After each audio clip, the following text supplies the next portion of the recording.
Welcome to Synapse Daily. Close your eyes. It is June 12, 1957.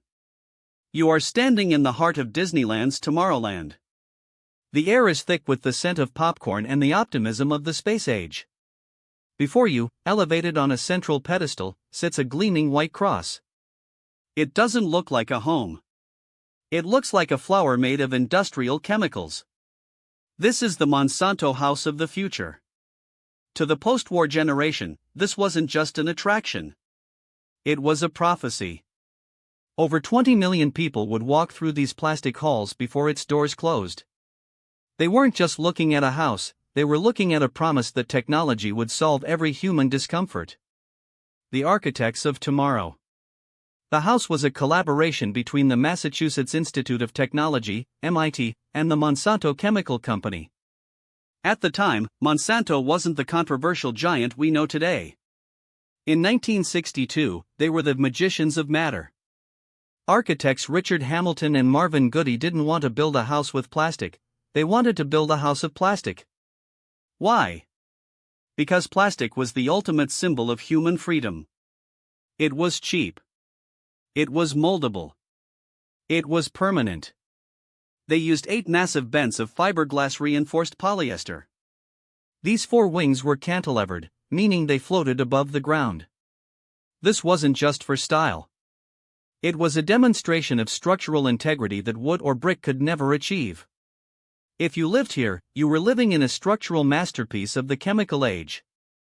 The living experience, room by room. Let's walk up those stairs. Feel the grip of the synthetic flooring.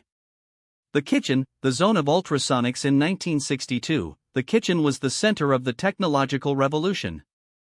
The most famous feature? The ultrasonic dishwasher. It used sound waves to clean plates. It was silent. It was efficient. Beside it sat the atoms for peace-influenced microwave oven. At a time when most people were still using wood burning or heavy gas stoves, the idea of cooking a meal in seconds with invisible waves felt like science fiction. The climate-controlled atmosphere, each room had its own individual thermostat.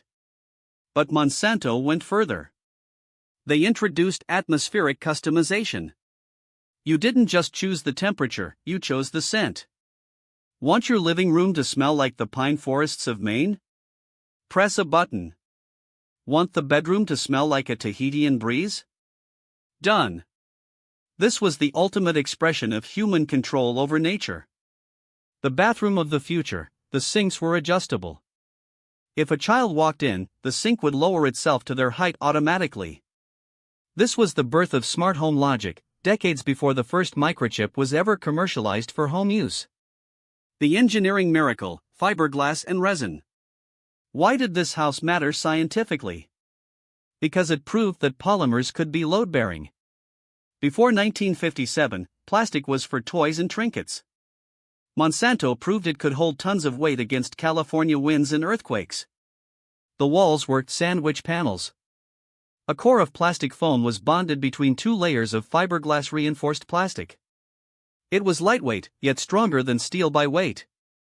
This inspired the aerospace industry. The same logic used in the Monsanto House would later find its way into the construction of modern jetliners like the Boeing 787 Dreamliner. The Great Demolition, the house that refused to die. This is the most legendary part of the story. In 1967, Disneyland decided it was time for a change. The house of the future was slated for demolition. The wrecking crew arrived with a 3,000-pound steel wrecking ball. They swung it. The crowd watched, expecting a shower of white shards. The ball bounced. The fiberglass was so elastic and so strong that it simply absorbed the kinetic energy and threw the ball back. The crane shook. The cable snapped. The house stood perfectly still, without a single crack. Next, they tried torches. The plastic wouldn't melt in a way that allowed for cutting. They tried chainsaws. The blades dulled in minutes because of the glass fibers. Finally, workers had to use manual hacksaws and literal brute force to piece the house apart. It took 2 weeks to destroy a house they thought would take 1 day. The future was more stubborn than the present. Why didn't we all move in?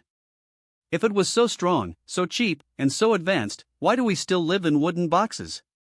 The psychological barrier: people didn't like the bounce in the floor. It felt unnatural.